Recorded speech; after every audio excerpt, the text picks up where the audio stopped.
अस्सलामुअलैकुम friends, welcome back to my channel novels by Arisha. Friends, हम रूह यारम का आज नेक्स्ट पार्ट रीड करते हैं।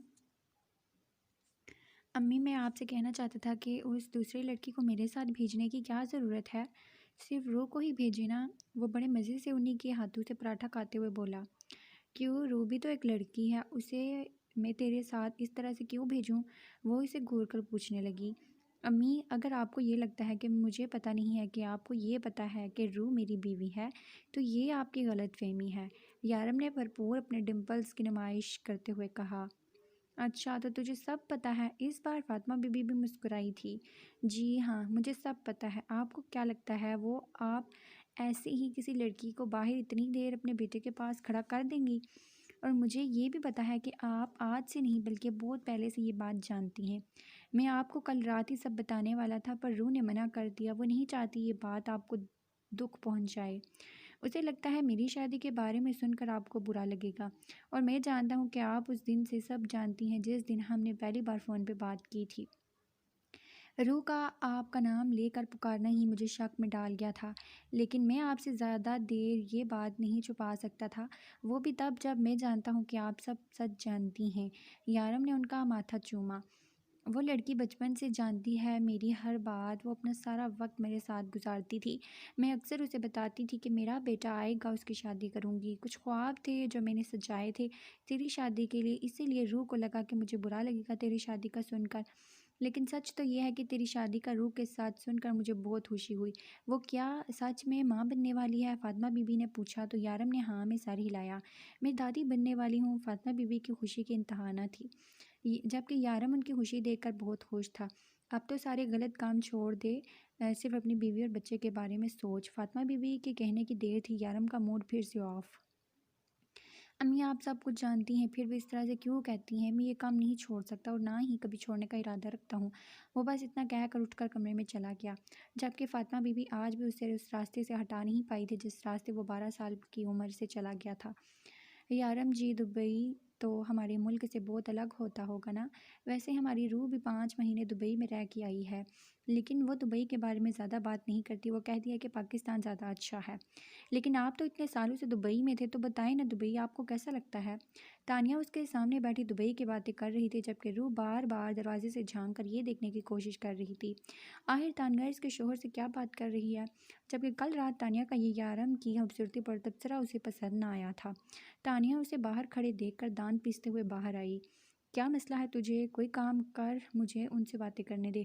क्या पता तेरे साथ साथ मैं भी दुबई चली जाऊं। तानिया ने उसे जाने को कहा।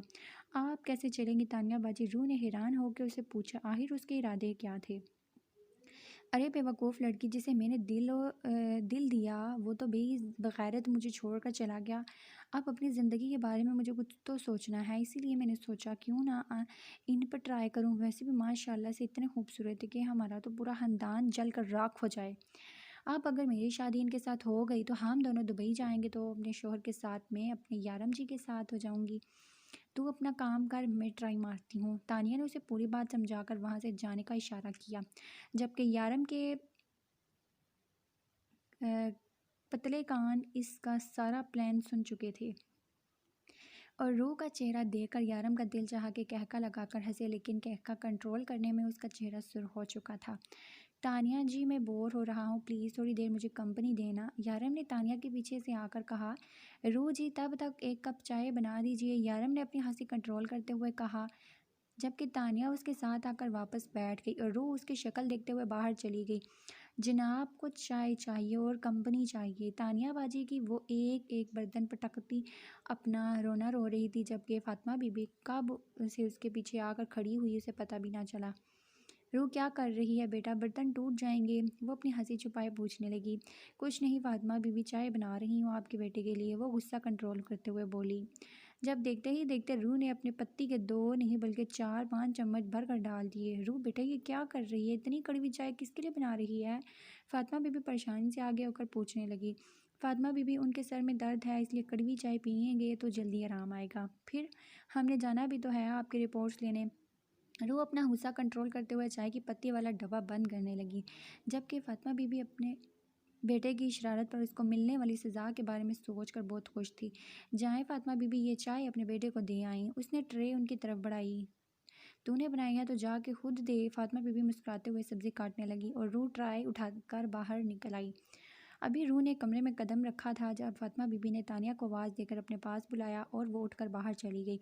यारम की ज़ुबान का जायका तो चाय का पहला सूप लेते ही बहुत ख़राब हो चुका था। ये चाय बनाई है तुमने? ऐसी होती है चाय? तानिया के जाते ही वो फट पड़ा। हाँ चाय बनाई है और ऐसी ही चाय बनानी आती है मुझे, वो भी कमर पे हाथ रखते हुए बोली। जब यारम ने उसकी कमर में हाथ डालकर उसे अपने करीब किया। बहुत चाय ख़राब बनाई है तुमने, लेकिन क्या है ना, मुझे इसका जायका ठीक करना आता है। वो इसके लबों पर अंगूठा फेरते हुए बोला। नहीं यारम, तानिया बाजी वापस आने वाली होंगी, वो फासला कायम करते हुए बोली। जब यारम ने एक झटके से मजीद उसे अपने करीब किया। तो मैं क्या करूं? तुमने मुझे इतनी कड़वी चाय बनाकर दी है, अब कुछ मीठा हो जाए। नहीं यारम, तानिया बाजी उसकी बात मुंह में ही रह गई। उसके अंदाज में शिद्दत देकर रूह ने पीछे हटने की नाकाम कोशिश की। जब तानिया के कदमों की आवाज़ सुनकर यारम ने उसे खुद से दूर किया। यारम जी आपने चाय पी ली, चलें। वो क्या है ना, रूह को भी हमने चेक करवाना है, वरना ये हमारे साथ नहीं आना चाहती थी, तानिया ने मुस्कुराते हुए बताया, जबकि वो ये भी नोट ना कर पाई कि इसके कुछ फासले पर खड़ी रूह अपनी हालत को नॉर्मल करने की भरपूर कोशिश कर रही थी, जबकि यारम आराम से बैठा चाय पी रहा था। लगता है चाय बहुत अच्छी बनी है, तानिया ने मुस्कुराकर कहा था। यारम भी मुस्कुराया। इससे ज़्यादा मज़ेदार चाय तो मैंने आज तक नहीं पी, शायद आप बनाती तो उससे भी ज़्यादा अच्छी बनती। यारम ने चाय का आखिरी घूंट भरा और उसे जलाता हुआ बाहर निकल गया, जबकि तानिया भी कमरे से बाहर निकल गई। आप बनाती तो उससे भी अच्छी बनाती, वो उसकी नकल उतारती पीछे आई। यारम, मुझे अभी तक समझ नहीं आ रहा कि हमारा इतना बड़ा दुश्मन कौन है जो तुम्हारा पूरा घर जला गया है। आखिर किसने इतनी हिम्मत आ गई है, जिसने इतना बड़ा कदम उठाया है। एक बार मेरे हाथ लग जाए वो जिंदा नहीं छोड़ूंगा। वो तो खुदा का शुक्र है कि तुम लोग यहाँ नहीं हो। वो आदमी तुमसे दुश्मनी लेकर तुम्हारे बारे में मुकम्मल इन्फॉर्मेशन नहीं रखता, उसे पता ही नहीं था कि तुम घर पर नहीं हो। या शायद वो आदमी जानता है कि तुम लोग यहाँ नहीं हो, लेकिन उसने फिर भी तुम्हारे घर पर हमला क्यों किया? तुम्हारे घर से क्या दुश्मनी है? अगर उसकी कोई दुश्मनी होगी तो तुमसे होगी। एक तो हमने इस मलिक को भी मार दिया। हमारी टीम में कौन कौन हमारे खिलाफ काम कर रहा है, हम अब कुछ नहीं जानते। सर क्या हो गया है? इतनी परेशानी की बात नहीं है जितना तुम परेशान हो रहे हो। हाँ, इसने मेरा घर जला के गलत किया, क्योंकि इस घर में मेरी बहुत सारी चीज़ें थी जिसका हिसाब उसे देना होगा। लेकिन रूह को इस बारे में कुछ भी बताने की ज़रूरत नहीं है, वो बेकार में परेशान हो जाएगी। सिर्फ घर ही जला है, कोई बड़ा नुकसान नहीं हुआ। और वो जो भी आदमी है मुझसे दुश्मनी ले रहा है, वो ये तो जानता होगा कि मैं क्या हूँ। तुम घर को फिर से ठीक करवा देना और बाकी तुम फिक्र मत करो, मैं आकर सब संभाल लूँगा। इस बार मैं कोशिश कर रहा हूँ कि अम्मी भी मेरे साथ आने के लिए मान जाएं। जानते हो, मैं और अम्मी मिलकर रूह को बेवकूफ़ बना रही हैं। रूह को लगता है कि अम्मी को पता ही नहीं है कि रूह का शौहर इनका बेटा है। यारम ने अपने डिम्पल की नुमाइश करते हुए कहा। मतलब फातिमा बीबी जानती थी कि वो तुम हो? हिजर ने हैरानगी से पूछा। हिजर, मैं उनका बेटा हूँ, वो मेरी माँ है। क्या वो मुझे फ़ोन पर पहचान नहीं सकेंगी? फ़ोन रखता हूँ, मैं अम्मी की रिपोर्ट लेने डॉक्टर के पास जा रहा हूँ। रूह भी मेरे साथ है और वो उसकी बहन भी। उसकी बहन से मुझे अच्छा खासा फ़ायदा हो रहा है, यारम ने हंसते हुए कहा। फ़ायदा मतलब? हिजर ने पूछा। फ़ायदा मतलब मैं उसकी बहन को लेकर उसको बहुत जला रहा हूँ, अगले पिछले हिसाब चुका रहा हूँ। अब उसने मुझे इतने दिन तंग किया है, थोड़ा तंग करना तो मेरा भी बनता है ना। चल बाद में बात करता हूँ, यारम ने हंसते हुए फ़ोन रखा। चले तानिया जी, इसने रूह को इग्नोर करते हुए तानिया से पूछा। जब तानिया उसकी गाड़ी की पिछली सीट खोलने लगी और रूह अगली। तानिया जी प्लीज़ आप आगे बैठे ना, मुझे रास्ता ठीक से नहीं आता और आपने ही तो बताया कि रूह जी भी दुबई से आई हैं, तो इन्हें कहाँ रास्ता पता होगा। यारम के कहने की देर थी, तानिया तो खिल उठी और रूह को पीछे बैठने का इशारा किया। रूह ने एक ज़ोरदार धमाके से गाड़ी का दरवाज़ा बंद किया और पिछली सीट खोलने लगी।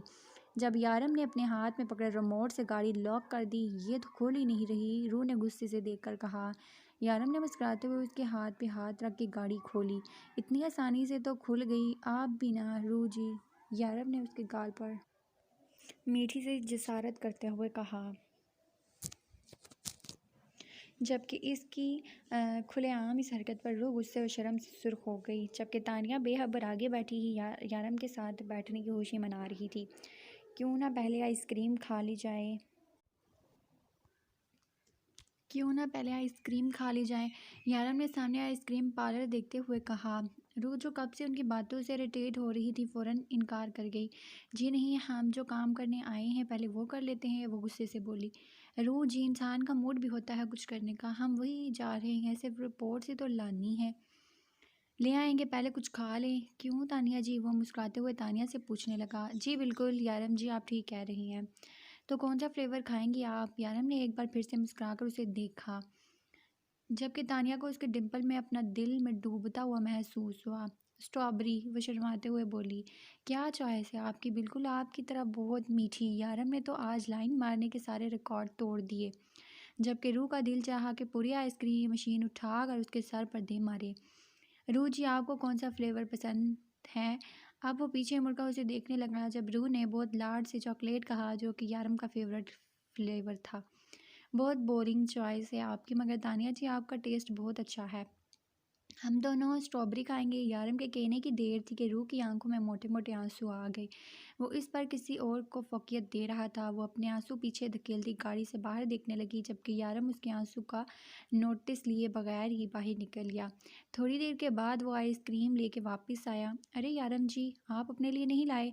उसने रूह को और तानिया को आइसक्रीम दी तो तानिया ने पूछा। वो एक ही स्ट्रॉबेरी फ्लेवर थी, यारम ने उदासी से बताया तो रूह खुश हो गई। यारम जी, आप ये खा लें, तानिया ने फ़ौरन ऑफ़र की। अब मैं अकेला खाता हूँ, अच्छा लगा, हम दोनों शेयर कर लेते हैं, चलो। वो मैंने ना सुना है कि शेयर करने से प्यार। यारम ने बात अधूरी छोड़ी और रूह ने घूर कर उसे देखा, जबकि यारम की बात सुनकर तानिया का चेहरा एक बार फिर से गुलाब की तरह खिला था। फिर तानिया ने थोड़ी सी आइसक्रीम खाकर उसकी तरफ आइसक्रीम बढ़ाई, और जब यारम ने आइसक्रीम का बाइट लिया, रूह के साथ उसका दिल भी कांपने लगा। अब मज़ीद देखना उसके बस से बाहर था, और ना ही अब उसके आंसू ने कंट्रोल होना था। रूह, तुम भी अपनी आइसक्रीम यारम जी के साथ शेयर करो ना। यारम जी, ये चॉकलेट भी बहुत अच्छा होता है, आपको ट्राई करना चाहिए। तानिया ने जैसे उसकी मुश्किल आसान कर दी। रूह जी, आप मेरे साथ अपनी आइसक्रीम शेयर नहीं करेंगी? यारम का तानिया के साथ आइसक्रीम शेयर करके खाना उसे बिल्कुल पसंद ना आया था। उसका दिल चाहा एक सेकंड में उसके मुंह पर दे मारे, लेकिन फिर उसे अचानक याद आ गया कि यारम उसका शौहर है, तानिया का नहीं। और फिर यारम ने उसका हाथ पकड़े आइसक्रीम का बाइट लिया तो रूह का दिल खुश होने लगा। उसका मासूम चेहरा उसके दिल की खुशी बयान कर रहा था।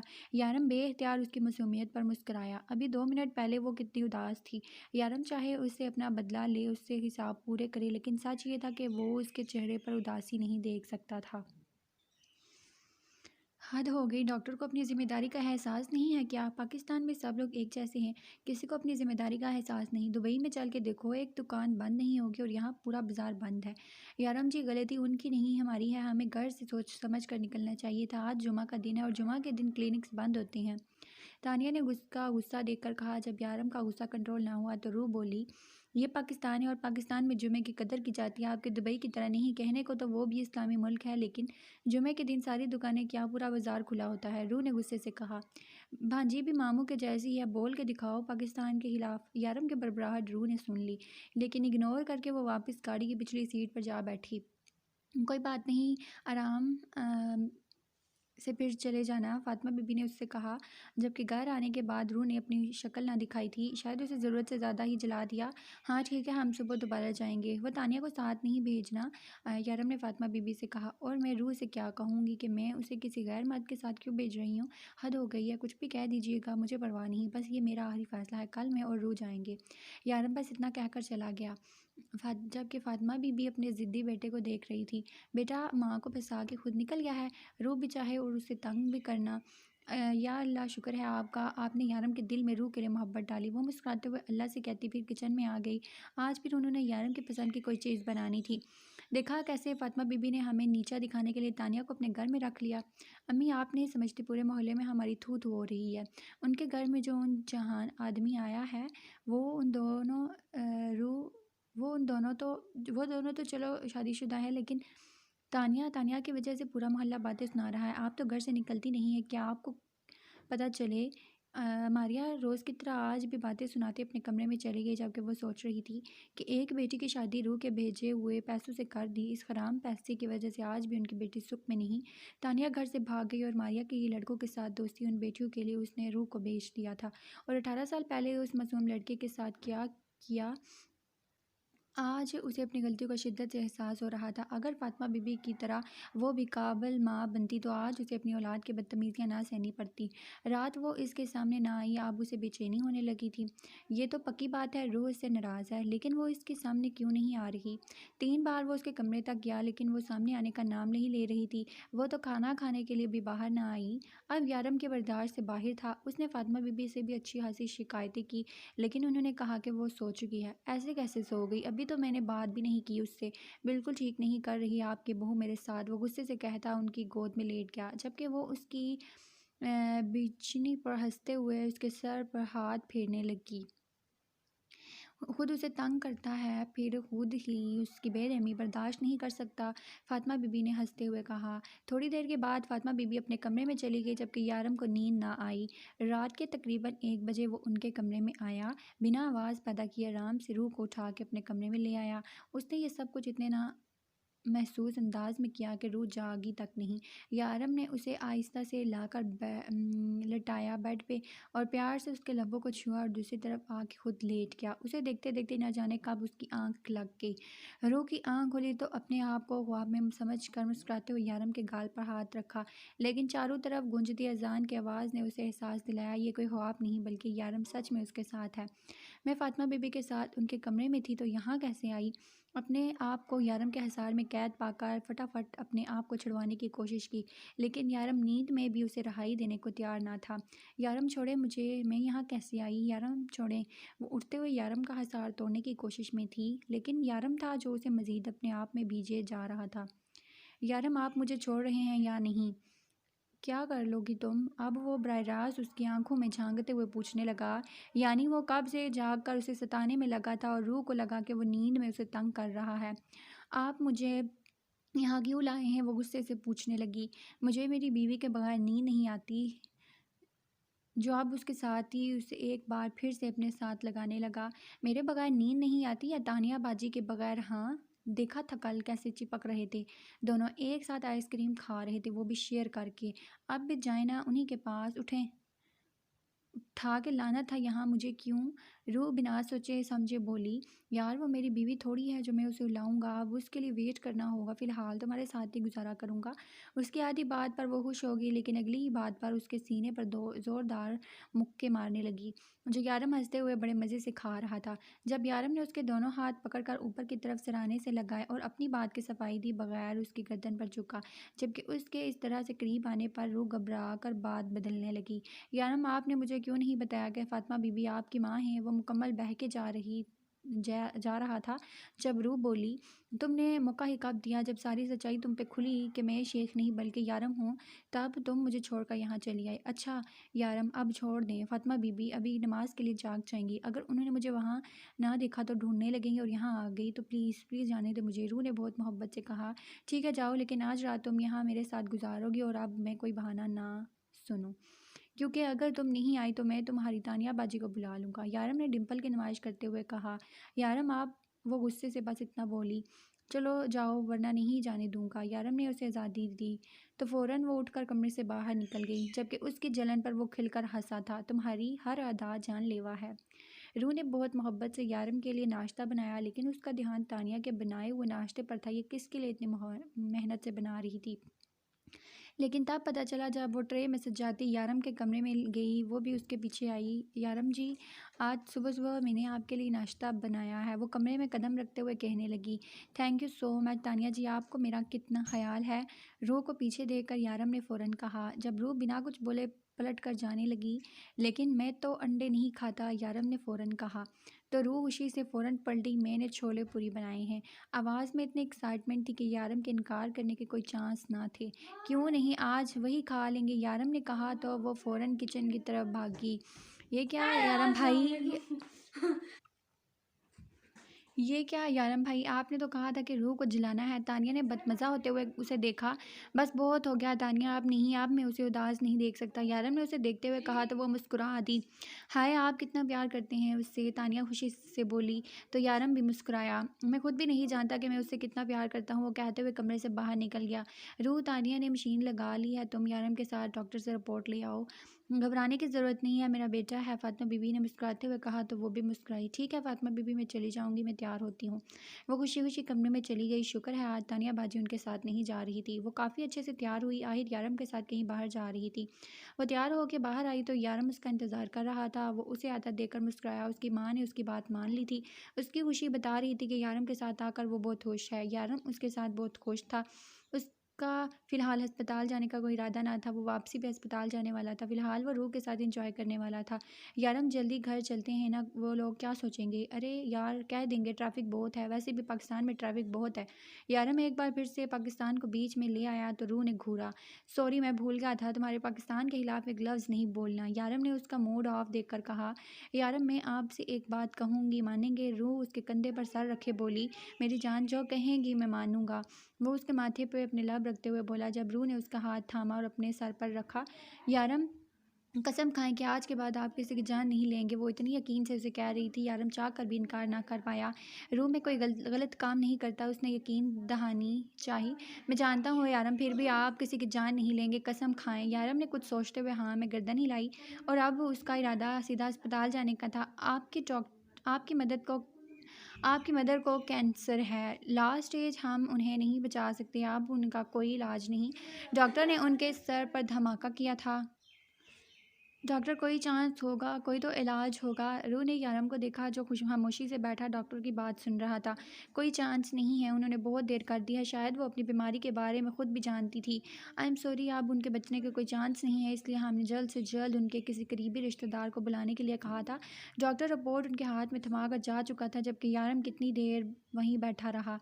अभी अभी तो यारम को उसकी फैमिली वापस मिली थी। वो खुश रहने लगा था, जीने लगा था। और अभी ये खबर, अभी तो अपनी माँ को जी भर के देखा भी नहीं था इसने। ठीक से उसकी गोद में सर रख कर सो भी नहीं पाया था। कैसे गुजारी उसने उसके बगैर ज़िंदगी, पूछ तक नहीं पाया था। ये खबर यारम का अंदर तक हिला गई थी। उसकी माँ जानती थी कि उसे कोई बीमारी है, लेकिन वो ये नहीं जानती थी कि वो इतनी बड़ी बीमारी से लड़ रही है। यारम बिना कुछ बोले चुपचाप घर आया था। उसकी उदासी देखकर रूह भी कुछ न बोली। सारा रास्ता खामोशी में कट गया। वो घर आया तो रूह ने खामोशी से रिपोर्ट उनको थमा दी। अरे क्या लिखा है रिपोर्ट में? फातिमा बीबी ने मुस्कुराते हुए पूछा। इसमें लिखा है कि आपको कैंसर है, वो भी लास्ट स्टेज। आपकी तबीयत बहुत अरसे से ख़राब थी, लेकिन आपने चेकअप नहीं करवाया। डॉक्टर ने कहा है कि अब आप नहीं बच सकती, 1 महीने से भी कम वक्त है आपके पास। डॉक्टर ने कहा है कैंसर ऐसी बीमारी है जो शुरू होते ही अपने साइड इफ़ेक्ट दिखाने लगती है। डॉक्टर का कहना है कि आपको अंदाज़ा था कि आपको कोई बीमारी है, लेकिन आपने इलाज नहीं करवाया। क्या आप मुझे बताना पसंद करेंगी कि आपने मुझे क्यों नहीं बताया इस बारे में? फ़ाइल को एक साइड पर पटकता उनसे पूछने लगा। यारम ये ज़रा सी बात नहीं है ये अम्मी, आप मरने वाली हैं, 1 महीना तक नहीं है आपके पास, आपका कैंसर लास्ट स्टेज पर पहुँच चुका है, नहीं बच सकती आप। और आपको लगता है ये मामूली बात है? वो इतनी ऊंची आवाज़ में धड़ाके रूह काम कर रह गई। यारम बेटा तुम बात तो सुनो मेरी। फातिमा बीबी ने कुछ कहना चाहा, जब यारम ने अपना हाथ उठाकर उन्हें खामोश रहने का इशारा किया और बिना कुछ कहे अंदर चला गया। यारम तो यहाँ क्या कर रहा है? बाहर चल, मैंने तेरे पसंद की बिरयानी बनाई है। आज मैं तुझे अपने हाथों से खिलाऊंगी, जिस तरह से बचपन में खिलाती थी। आज मैं तुझे अपने हाथों से खिलाऊंगी। बहुत ज़िद्दी था तू है तो अब भी बहुत ज़िद्दी, लेकिन तेरे बचपन में तेरी माँ की चलती थी, तो जब तू ज़िद करता था मैं दो लगा के तेरा मुंह बंद कर देती थी। फातिमा बीबी हंसती हुई उसके करीब बैठी, जो बेड से टेक लगाए ज़मीन पर बैठा था। आपने मुझे क्यों नहीं बताया कि आपको कोई बीमारी है? वो बिना उनकी तरफ देखे बोला। मैं बिल्कुल ठीक हूँ यारम, बस मेरा वक्त पूरा हो गया है, और ये बीमारी ये तो बस एक बहाना है। सभी इंसान मरते हैं, सबको अपने घर जाना है, और हर इंसान का असल घर वो 2 गज़ ज़मीन है जिसमें वो हमेशा के लिए समा जाता है। ये दुनिया फ़ानी है, आर्ज़ी ठिकाना है। मुझे तो वैसे भी जाना है, और फिर आप मेरा अल्लाह मुझे बुला रहा है, वो सबको बुलाएगा। और इस तरह से परेशान होकर क्यों बैठा है? हाँ उठ, मैंने तेरे लिए बिरयानी बनाई है, और फ़िक्र मत कर, मसाले भी तेज़ रखे हैं, जिस तरह से तुझे बचपन में पसंद थी। फातिमा बीबी प्यार से उसे बहलाते हुए उसके करीब से उठने लगी। जब अगले ही लम्हे यारम ने उनकी गोद में सर रखा। मैं बहुत बुरा हूँ, मैं आपके लिए कुछ भी नहीं कर पाया। मैं औलाद होने का हक़ नहीं निभा पाया। मैंने आपसे नहीं पूछा आपको क्या चाहिए, आपकी ख्वाहिश क्या है। आपने मेरे लिए अपनी ज़िंदगी बर्बाद कर दी, और मैं आपको छोड़कर चला गया। कितना खुदगर्ज़ हूँ मैं। आप भी आपको नहीं जाने देना चाहता, अपने पास रखना चाहता हूँ मैं चाहता हूँ आप मेरे पास रहें। मैं आपकी गोद में सर रख कर सो जाया करूँ, आपसे बातें किया करूँ, आपके हाथ का खाना खाया करूँ। कुछ भी तो नहीं कर पाया मैं आपके लिए, कुछ भी नहीं। यारम अपनी आँख से आंसू साफ करता हुआ उनकी गोद में लेटा। अच्छा तो इसलिए तू रो रहा है कि कि तू मेरे लिए कुछ नहीं कर पाया। किसने कहा है कि तूने मेरे लिए कुछ नहीं किया? तुझे पता है तेरे यहाँ से जाने के बाद मेरे दिल के सबसे करीब मेरी रूह थी। मैं बहुत प्यार करने लगी थी उससे, लेकिन उसकी माँ बहनों ने उसके साथ क्या किया, उसे बेच दिया। न जाने वो उसके साथ क्या क्या होता, लेकिन तूने मेरे बेटे ने उसे बचा लिया, उसे अपना नाम दिया, उससे निकाह किया। मेरी ख्वाहिश थी मेरी रूह की ज़िंदगी संभल जाए और तूने उसकी ज़िंदगी संभाल ली। बस एक ख्वाहिश थी मेरी कि मैं अपने बेटे की शादी अपने हाथ से करूं, सारी रस्म अपने हाथों से। लेकिन तूने ही रूह से शादी कर ली। बचपन में जब मैं रूह को देखती थी ना, तो अक्सर सोचती थी कि उसको मैं अपने घर की बहू ना बना लूँ। फिर देख अल्लाह ने मेरी कैसे सुन ली। वो आहिस्ता आहिस्ता उसके सर पर हाथ फेरती बता रही थी, जब तानिया ने उन्हें खाना लगाने की खबर दी तो वो ज़बरदस्ती यारम को अपने साथ लेके बाहर आई। मैं शादी कर रहा हूँ ताकि मेरी माँ मेरी शादी की रस्में अदा कर सके। उसने खाने की मेज़ पर धमाका किया। आपकी ख्वाहिश है ना अम्मी कि आप मेरी शादी की रस्में अदा करें अपने हाथों से, तो मैं आपकी ये ख्वाहिश पूरी करूँगा। मेरी शादी की सारी रस्में आप अपने हाथों से करेंगी। मैं कल ही अपने सब दोस्तों को यहाँ बुलाऊंगा और फिर रूह से शादी करूँगा, और आप जिस तरह से चाहती हैं वैसे ही होगी मेरी शादी। यारम ने फातिमा बीबी से कहा था जब रूह उसे देख रही थी, तो क्या वो इन्हें सब कुछ बता चुका है? फातिमा बीबी ने मुस्कुराते हुए हाँ में गर्दन हिलाई। वो डॉक्टर कहता है आपके पास बहुत वक्त कम है, शायद 1 महीने से भी कम, और मैं इस 1 महीने में आपकी सारी ख्वाहिशें पूरी करूँगा। वो जो मैं नहीं कर सका, यारम ने अपनी आंख में आंसू साफ करते हुए कहा। हाँ, लेकिन मेरी एक और ख्वाहिश भी है कि शादी धूमधाम से हो, इसमें बिल्कुल भी कोई उदास ना हो, सब कुछ खुशी खुशी हो और मेरा बेटा बहुत खुश हो, क्योंकि अगर दूल्हा उदास हो गया तो मैं भी उदास हो जाऊँगी। मैं उदासी से सबको छोड़कर नहीं जाना चाहती। यारम, मैं तुम सबको हंसते मुस्कुराते छोड़कर जाना चाहती हूँ। मेरी एक ख्वाहिश पूरी करोगे ना? फातिमा बीबी ने उसका उदास चेहरा देखकर कहा तो उसने मुस्कुराते हुए हाँ में गर्दन हिलाई, लेकिन फिर भी आंख में आया आंसू गाल पर गिर गया। बचपन में ना पूरे मोहल्ले की लड़कियां तेरे डिंपल पर मरती थी, मैं सारा दिन तेरी नज़र उतारती रहती थी। फातिमा बीबी ने बात बदलते हुए कहा। यारम को मजीद उदास नहीं करना चाहती थी वो। पता है रूह, बचपन से ही तेरा शोहर पूरे मोहल्ले की लड़कियों का वो क्या बोलते हैं, हाँ, क्रश बना हुआ था। कभी एक उठा के ले जाती, कभी दूसरी उठा के ले जाती। मैं तो हर एक का दरवाज़ा खटखटा कर पूछ रही कि मेरा बेटा कहाँ है। कभी एक के घर पर मिलता तो कभी दूसरे के घर पर। फातिमा बीबी मुस्कुराते हुए कह रही थी। ना उन्होंने यारम से शादी की वजह पूछी और ना ही रूह के सामने इस बात का इजहार किया कि वो इसके बारे में कुछ जानती है। 2 दिन बाद हिजर, शारफ, लैला, मासूमा, शोनो सब लोग पाकिस्तान पहुंच चुके। फातिमा बीबी जिस तरह से कह रही थी, तैयारी बिल्कुल उस तरह हुई। यारम उनके सामने मुस्कुराता लेकिन तन्हाई में उदास रहता। उसकी उदासी की वजह हर कोई जानता था। फातिमा बीबी जानती थी कि उसकी मुस्कुराहट सिर्फ उन्हीं के सामने है, लेकिन इस मामले में वो भी कुछ नहीं कर सकती थी। ये अल्लाह का फ़ैसला है और अब इन्हें कोई नहीं बचा सकता था। उनकी तबीयत बहुत अरसे से ख़राब थी। सब कुछ जानने के बावजूद भी वो कभी डॉक्टर के पास ना गई। वो जानती थी उन्हें कोई बड़ी बीमारी है। वो अक्सर बेहोश हो जाती, अपने जिस्म से जान निकलती महसूस होती उन्हें। उनके सर के बाल अब ना होने के बराबर थे, लेकिन अब सब के बावजूद भी वो कोई दवाई नहीं खाती थी। लेकिन अब यारम उन्हें ज़बरदस्ती मेडिसिन देने लगा था, और किसी की माने ना माने, लेकिन यारम की बात हमेशा मान लेती थी। ताज़ीम को जब से पता चला था कि यारम फातिमा का बेटा है जो रूह का शोहर है, और उससे मिलने जाना चाहती थी, क्योंकि उन्हें पता था 18 साल पहले जब यारम यहाँ से गायब हुआ था, उसी दिन हिजर भी गायब हुआ था। हो सकता है यारम हिजर के बारे में कुछ जानता हो। अगर ऐसा हुआ तो उनके पास यह आखिरी मौका होगा अपनी गलती को सुधारने का। वो अपनी सारी गलतियाँ सुधारना चाहती थी, यहाँ तक कि रूह से मिलकर उसे माफ़ी मांगना चाहती थी, लेकिन मारिया इन्हें कहीं जाने नहीं दे रही थी। वह रूह के सामने अपनी माँ का झुकना बर्दाश्त नहीं कर पा रही थी। आज सब सुबह से मारिया घर से गायब थी। उसकी लड़कों के साथ दोस्ती ने तज़ीम को तंग कर रखा था। अब न जाने मारिया ने कब घर लौट के आना था, और वो उठकर फातिमा के घर आ गई। पूरे मोहल्ले को ही यारम की शादी का कार्ड मिल चुका था, और फातिमा को सब ने यही बताया कि तज़ीम ने रूह की शादी फ़ोन पर भी यारम से ही करवाई थी। तब यारम यहाँ नहीं आ सकता था, इसलिए फ़ोन पर निकाह हुआ। लेकिन अब वो सारी रस्में एक साथ उनकी शादी करना चाहती है और सारी रस्में अदा करना चाहती है।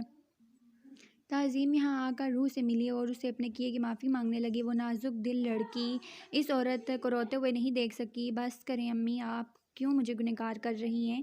नहीं रूह, मुझे मेरे किए की मांगने दे। मैंने तेरे साथ बहुत बुरा सलूक किया। दिन रात तुझे मारती पीटती रही, जानवर जैसे सलूक करती रही अपनी बेटियों के लिए, और उन बेटियों ने मेरे साथ क्या किया मुझे कहीं मुंह दिखाने लायक नहीं छोड़ा। बस तू मुझे माफ़ कर दे रूह, मैं तुझसे माफ़ी मांगने के काबिल नहीं हूँ। वो रोते हुए बोली। अम्मी, मैंने आपको माफ़ किया, प्लीज़ आप रोना बंद करें, रूह ने चुप कराने हुए बोली। रो, मुझे तेरे शोहर से मिलना है। तेरा मामू उसी दिन से गायब है जिस दिन से तेरा शोहर यहाँ से गायब हुआ था। हो सकता है तेरे मामू के बारे में पता चल जाए। तज़ीम ने एक आस से पूछा। जब रू ने पीछे खड़े हिजर की तरफ इशारा किया। वो हैं हिजर मामू, दुबई में सबसे पहले मैं इनसे मिली। रू ने मुस्कुरा कर बताया, उनकी परेशानी दूर की। माशाल्लाह कितना बड़ा हो गया है, मुझे तो देखना तक गवारा ना करेगा।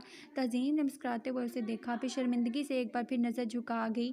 हमें आपसे कोई गिला नहीं तज़ीम बाजी, जो नसीब में लिखा होता है वो ज़रूर मिलता है। शादी में ज़रूर आइएगा। हिजर एक पल को उनके करीब रुका और अपनी बात मुकम्मल करके वापस चला गया, लेकिन इस बात ने तज़ीम को बहुत राहत पहुंचाई थी। साहब बैठे बातों में मगन थे, जबकि यारम ज़मीन पर फातिमा बीबी की गोद में सर रखे बैठा था। तज़ीम उनके साथ तैयारियां कर रही थी जब उनका फ़ोन बजा। तज़ीम ने मारिया का नंबर देखते हुए फ़ोन उठाया। रात के 8 बज रहे थे। मारिया की कोई खबर ना थी। वो अक्सर इतनी देर से घर आती थी, इसलिए फातिमा बीबी ने इतना ध्यान ना दिया, लेकिन आज उन्हें फ़ोन किया था। फ़ोन उठाते ही उन्हें मारिया की आवाज़ सुनाई दी। अम्मी मुझे बचा लें, खुदा के लिए मुझे बचा लें, ये आदमी मुझे मार डालेगा, प्लीज़ मुझे बचा लें। मारिया चिल्लाते हुए बोल रही थी, जबकि तज़ीम खड़ी हो गई। उन्हें देखते हुए सारे ही अपनी जगह परेशान थे कि अचानक हुआ क्या है। तो कहाँ है, क्या हुआ तुझे, बोल बता मुझे। मारिया तो कुछ बोल क्यों नहीं रही। अम्मी वो मेरे पास आ रहा है, प्लीज़ अम्मी बचा लें मुझे। अम्मी, एक चीख के साथ फ़ोन बंद हो गया। पता नहीं मारिया को क्या हुआ है, बहुत चीख रही है। न जाने वो कहाँ है, न जाने किस हाल में होगी मेरी बेटी। तज़ीम रोते हुए फातिमा बीबी को बताते हुए बाहर की तरफ जाने लगी। 1 मिनट, मुझे मारिया का नंबर दें, हम इसका नंबर ट्रेस करके उस तक पहुँचने की कोशिश करेंगे। अल्लाह सब बेहतर करेगा, आप प्लीज़ टेंशन ना लें। हिजर ने उनके हाथ से फ़ोन लेते हुए कहा। तभी दरवाज़ा बजा। सारम और उर्वा अपने बच्चों के साथ अंदर दाखिल हुए। अच्छा हुआ सारम तुम आ गए, जल्दी से ये नंबर ट्रेस करो, हमें जल्दी से जल्दी यहाँ तक पहुँचना है, मारिया की जान खतरे में है। हिजर मोबाइल सारम की तरफ बढ़ाने लगा। आप घबराएं नहीं, मारिया को कुछ नहीं होगा, शार्फ ने उनके कंधे पे हाथ रखते हुए दिलासा दिया, जबकि वो बेजान सी वहीं कुर्सी पर बैठ गई। या अल्लाह मेरी बच्ची की हिफाजत करना, या अल्लाह मैं लाख गुनाहगार से ही मेरी बेटी की जान बचा लें, या अल्लाह मेरी गलतियों की, मेरे गुनाहों की सज़ा मेरी बच्चियों को ना दे। तज़ीम रोते हुए बोल रही थी। तानिया और रूह उसे संभालने में लग चुकी थी। नंबर ट्रेस हो चुका था। वो जल्द से जल्द उस जगह पर जा पहुंचे जहां उसे मारिया की लास्ट लोकेशन मिली थी। जहां जगह मुकम्मल वीरान थी। यकीनन ये कोई ज़ेरे तामीर बिल्डिंग थी। लोकेशन तो यही की है, लेकिन यहाँ पर तो कोई भी नहीं, सारम ने कहा। सारम, पुलिस वाला बन के मत सोच, कातिल बन के सोच, उनकी लोकेशन अपने आप पता चल जाएगी। शार्फ उसके कंधे पे हाथ मारता आगे बढ़ चुका था। अब एक गुंडा मुझे सिखाएगा कि मुझे किसी को कैसे बचाना है। वह दोनों हाथ सामने बांधे पूछने लगा, जबकि हिजर और यारम इन्हीं बातों में उलझा देकर आगे बढ़ चुके थे। यारम, ये देखो, ये तो किसी लड़की का ईयर रिंग है, काफ़ी बेदर्दी से नोचा गया है। उसने ईयर रिंग पर लगे खून को देखते हुए कहा। खून ताज़ा है, मतलब कि वो लोग ज़्यादा दूर नहीं गए। छोड़ दो मुझे, खुदा के लिए छोड़ दो, वो अपने आप को बचाते हुए बोली। ऐसे कैसे छोड़ दो जाने मन, ये इतना महंगा फ़ोन, इतने महंगे कपड़े, ये पैरों में पहनी हुई सैंडल, ये फ्री में तो नहीं आया सब कुछ। हर वक्त मुझे चमका देकर भाग जाती है, आज कैसे भागेगी। आज तुझे इन सब चीज़ों की कीमत चुकानी है। बहुत खर्चा कर लिया तेरे ऊपर। तुम कहते थे कि तुम मुझसे प्यार करती हो, मुझसे शादी करोगे, अब तो मेरे साथ इस तरह से कर रहे हो। इतना प्यार करते थे तुम मुझसे, तुम मेरे साथ ऐसा कैसे कर सकते हो। तुम्हें तुम्हारी मोहब्बत का वास्ता। मारिया रोते हुए अपनी मोहब्बत का वास्ता देने लगी। हाँ, कौन सी मोहब्बत, ये सब कुछ तो मैंने तुम्हें एक रात के लिए पाने के लिए किया, इतना खर्चा किया तुम पर, इतना कुछ दिया तुम्हें, और तुम सीधे तरीके से मेरे हाथ नहीं आ रही। मैं किसी भी लड़की के साथ 1 महीने से ज़्यादा वक्त नहीं गुजारता, लेकिन तुम्हारे साथ कितने अरसे से हूँ, और तुम मुझे ही नखरे दिखा रही हो। क्या तुम्हारी मोहब्बत सच्ची है, क्या तुम सच में मुझसे प्यार करती हो। हाँ हाँ, नहीं, सब झूठ है। किसी गरीब से तो तुम लोगों की को मोहब्बत होती नहीं, क्योंकि कोई गरीब तुम लोगों को ये सारी चीज़ें नहीं दे सकता। अगर तुम लोगों को सच्ची मोहब्बत की कदर होती ना, फिर कभी तुम मुझसे शॉपिंग के लिए पैसे नहीं मांगती। अगर तुम्हें मुझसे सच्ची मोहब्बत होती ना, तो मारिया अपने घर वालों से छुप कर मुझसे बात ना करती। जो मोहब्बत सच्ची हो ना, उसमें डर नहीं होता। तुम जैसी लड़कियों को किसी की मोहब्बत की ज़रूरत नहीं होती, तुम लोगों को सिर्फ पैसा चाहिए होता है, और मुझे तुम जैसी लड़कियां। बस अब ये रोना धोना बंद करो और मेरी अब तक की सारी अनायतों की कीमत चुकाओ। यार, ये तो बहुत शोर मचा रही है, इसके साथ खड़े दूसरे आदमी ने कहा। कोई बात नहीं, इसका मुंह अभी बंद करता हूँ, तीसरा उसके करीब आते हुए बोला। वो उसका मुंह पकड़कर ज़बरदस्ती अपने करीब करने की कोशिश कर रहा था, जब एक ज़ोरदार धक्के से वो दूर जा गिरा। उससे पहले कि बाकी दोनों को संभलने का मौका मिलता, हिजर और शाप उन पर टूट पड़े। यारम ने अपनी जेब से पिस्तौल निकालकर उसके माथे पर रखा। नहीं यारम, तुम कानून को अपने हाथ में नहीं ले सकते, सारम ने उसे समझाते हुए कहा। सारम, उन लोगों को जीने का कोई हक नहीं है जो मर्द औरत की इज्जत नहीं कर सकता मैं उसे ज़िंदा नहीं छोड़ूंगा। ये लोग मोहब्बत के नाम पर लड़कियों को बेवकूफ़ बनाते हैं और ऐसे लोगों को जीने का कोई हक नहीं। इससे पहले कोई ट्रैगर दबाता उसे रूह को दी हुई कसम याद आई। हिजर मैं इसे मारना चाहता हूँ लेकिन नहीं मार सकता। वो सारम को इग्नोर करता हिजर से बोला, तुम्हारी भांजी मुझे बहुत महंगी पड़ रही है हिजर। इस बार वो चिल्लाया था जब हिजर ने अपना पिस्तौल निकाल के ज़मीन पर बैठे उस आदमी पर गोली चला दी। आप ठीक है, रिलैक्स, हीज़र उसकी तरफ देखते हुए बोला, जबकि सारम उनकी इस हरकत पर सर दा भर कर रह गया और दूसरे दोनों जो खौफजदा नज़रों से उनको देख रहे थे। प्लीज़ हमें जाने दीजिए, हमने कुछ नहीं किया, हमें माफ़ कर दीजिए, हमारी कोई गलती नहीं है। आज से हम किसी लड़की की तरफ आंख उठाकर नहीं देखेंगे। प्लीज़ हमें जाने दें। लड़के बुरी तरह रो रहे थे, लेकिन जब जिस लड़के की तरफ देखा है उसका हिसाब तो चुकाना होगा। इससे पहले न जाने कितनी लड़कियों के साथ तुम ये हरकत कर चुके होगे और डोल के कानून में इस गुनाह की कोई माफ़ी नहीं। तुम लोग मारिया को लेकर यहाँ से निकलो, मैं और हिजर थोड़ी देर में आते हैं। उसने शार्प की तरफ इशारा किया तो वो इसके हुक्म की तकमील करता मारिया को लेकर वहाँ से निकल गया। आप लोग पुलिस में हैं क्या? मारिया जो बहुत बुरी तरह डरी हुई थी, शार्फ ने उसे पानी लाकर दिया जिसे पीते ही वो उनसे पूछने लगी। शार्फ कुछ ना बोला लेकिन सारम ने हाँ में गर्दन हिलाई। कुछ ही देर में हिजर और यारम आ चुके थे। थैंक यू सो मच यारम भाई, आपने मेरी जान बचा ली। अगर आप नहीं होते ना तो ना जाने वो लोग मेरे साथ क्या करते। मैं किसी को मुंह दिखाने के काबिल नहीं रहती। मारिया, आज जो कुछ भी हुआ उसमें इनसे ज़्यादा तुम्हारी गलती है। वो लड़के तुम्हें देखने की भी हिम्मत क्यों कर पाए? क्योंकि तुमने उनको मौका दिया है ऐसा करने के लिए। उसने तुम्हें तोहफे दिए, तुमने ले लिए। उसने तुम्हें शॉपिंग के पैसे दिए, तुमने उड़ा लिए। उसने तुम्हें महंगी महंगी चीज़ें खरीद कर दी तो खुशी से तुम लेती रही और इन सबको उसकी मोहब्बत समझती रही। लेकिन ये सब मोहब्बत नहीं है मारिया। मोहब्बत इन सब चीज़ों की मोहताज नहीं होती। क्या मुँह दिखाती अपनी माँ को? अगर ये तुम्हारे साथ कुछ गलत हो जाता तो वो औरत जीते जी मर जाती। उसकी एक बेटी अपने ही घर में सुखी नहीं है, दूसरी बेटी घर से भागकर उसका नाम बदनाम कर चुकी है। और तुम क्या करने जा रही थी? तुम खुदा न ख्वास्ता अगर हम वक्त पर नहीं पहुंचे तो क्या हो जाता? आजकल की लड़की इसको समझने की कोशिश क्यों नहीं करती? जो आदमी तुम पर पागलों की तरह पैसे लुटाता है वो तुम्हारी मोहब्बत के लालच में नहीं, तुम्हारे जिस्म के लालच में होता है। मैं हर मर्द को गलत नहीं कहता, कुछ होते हैं सच्ची मोहब्बत करने वाले लेकिन वो ऐसे नहीं होते। मारिया, खुदा के लिए समझ जाओ, ये लोग तुमसे मोहब्बत नहीं करते। मोहब्बत ऐसी नहीं होती। आज जो कुछ भी हुआ उसमें जितनी गलती उन लोगों की थी उतनी ही तुम्हारी है। अगर वो गलत है तो सही, तुम भी नहीं। तुम लोग मोहब्बत को कौन सी तराजू में तोलते हो? दौलत के जिसके पास दौलत ज़्यादा है वो मोहब्बत ज़्यादा करता है, तो ये सिर्फ गलतफहमी है और कुछ नहीं। घर चलो, ताज़ीम आंटी तुम्हारा इंतज़ार कर रही हैं। वो ऐसे समझाने की कोशिश करते हुए गाड़ी में बैठ चुका था। मारिया रोते हुए उनके साथ आ बैठी। अम्मी, खुदा के लिए मुझे माफ़ कर दे, मुझसे बहुत बड़ी गलती हो गई। आप ठीक कहती थी अम्मी, वो मुझसे मोहब्बत नहीं करता। उसने अपने दोस्तों के साथ मिलकर मेरे साथ ज़बरदस्ती करने की कोशिश की। वो तो खुदा का शुक्र है कि यारम भाई और उनके दोस्त वहाँ पहुँच जाए, वरना मैं किसी को मुंह दिखाने के काबिल नहीं रहती। मुझे माफ़ कर दें अम्मी, मैंने आपकी सारी बातों को गलत समझा, मैं आपको अपना दुश्मन समझ बैठी थी। मारिया रोते हुए ताजिम के गले लगकर बोली, जबकि वो शुक्रगुजार नज़रों से उनकी तरफ देख रही थी। फातिमा बीबी फ़ख्र से अपने बेटे को देख रही थी। मुबारक हो, तुम भी गुंडों में शामिल हो गए हो। शार्फ ने सारम के कान के करीब होते हुए अपनी बतीसी की नुमाइश की, जिसे घूर कर देखते हुए सारम फातिमा बीबी से बातों में मगन हो गया। फातिमा बीबी, मैं अपने बच्चों के लिए नहीं कर सकी। रूह ने हर मुश्किल में मेरा साथ दिया। आज हिजर ने हमारे घर की इज्जत बचाई। मैं कभी इन बच्चों को उनका हक नहीं दे पाई। अगर आप बुरा ना माने तो क्या रूह की रुखसती मेरे घर से हो सकती है? तहजीब ने उनके साथ हाथ जोड़ते हुए कहा तो फातिमा ने उनके हाथ फ़ौरन थाम लिए। ये तुम कैसी बातें कर रही हो तहजीब? रूह तुम्हारी बेटी है, वो तुम्हारे साथ ज़रूर जाएगी। फातिमा बीबी ने खुले दिल से इजाज़त दी तो हिजर को देखने लगी। हिजर, तुम मेरे घर के बेटे हो, लैला मेरे घर की बहू है, तुम भी हमारे साथ चलो। इस बार उसने हिजर के सामने हाथ जोड़ना चाहे जब हिजर ने भी उनके हाथ थाम लिए। मैं तो आपके साथ चलने को तैयार हूँ ताज़ीम बाजी, लेकिन यारम रूह को जाने को इजाज़त नहीं देगा। हिजर ने कहा, वो कौन होता है मना करने वाला? अभी सिर्फ शादी की बात चली है, शादी हुई नहीं है, जो उस पर हुक्म चलाएगा। ताज़ीम, तुम अपनी बेटी को लेकर जाओ, मैं धूमधाम से अपनी बहू को लेने आऊँगी। फातिमा बीबी ने मुस्कुराकर उसकी तरफ देखा तो वो शर्माई। पगली, इतना यारम से नहीं शर्माती जितना मुझसे शर्माती है। फातिमा बीबी ने मुस्कुराते हुए उसकी बलाएं लीं। सब लोग शादी की तैयारियों में जट चुके थे। फातिमा बीबी आराम से बैठी इनको देख रही थी। क्या हुआ अम्मी, आपको ये सब कुछ पसंद नहीं आ रहा? यारम उनकी तरफ आते बोला। क्या है सब कुछ यारम? मैंने कहा है शादी के लिए। अरे ये कौन सा तरीका है शादी करने का? ना लड़का लड़की मिले हैं, ना एक दूसरे से बात हुई है, ना एक दूसरे को पसंद किया है और ना ही मंगनी हुई है। तुम लोग तो डायरेक्ट दिन डालने लग गए हो। ऐसी शादी की ख्वाहिश नहीं है मेरी। मैं कोई ज़बरदस्ती कर रही हूँ तुम्हारी शादी? पहले तुम रूह से मिलो, बाहर लेकर जाओ, उसे डिनर करवाओ, प्यार मोहब्बत की बातें करो, फिर लड़की को यहाँ लेके आएंगे। मुझसे मिलाओ, अगर मुझे पसंद आई तो मैं करूँगी तुम्हारी शादी, फातिमा बीवी ने सीरियस अंदाज में कहा। लेकिन इस सब के दौरान यारम के लबों से मुस्कुराहट एक सेकंड को भी जुदा ना हुई। तो आप मेरी लव मैरिज करवाना चाहती हैं? यारम ने उन्हीं के अंदाज में पूछा तो उन्होंने हाँ में गर्दन हिलाई। तो मैं अपनी पसंद की ही लड़की ना ले आऊँ? पहले उसके साथ चक्कर चलाता हूँ, फिर धीरे धीरे बात आगे बढ़ाता हूँ, फिर जब कंफर्म हो जाए कि उसे के साथ शादी करनी है तब आपसे मिलाने लाता हूँ, वरना वहीं छोड़कर कोई दूसरी पटाता हूँ।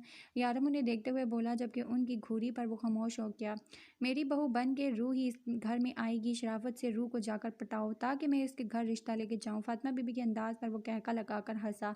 यानी अब मैं लव मैरिज भी आपकी मर्जी से करूँगा? वो इन्हें कह रहा था जबकि वो दरवाज़ा बंद करके अंदर चली गई। यारम कह एक बार फिर से बेसाख्ता था। देखा रूह, मेरी बात को समझने की कोशिश करो।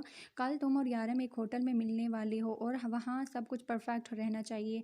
यारम को ना जीन्स में लड़कियाँ बहुत एक्ट करती हैं, तुम कल जीन्स पहन के उससे मिलने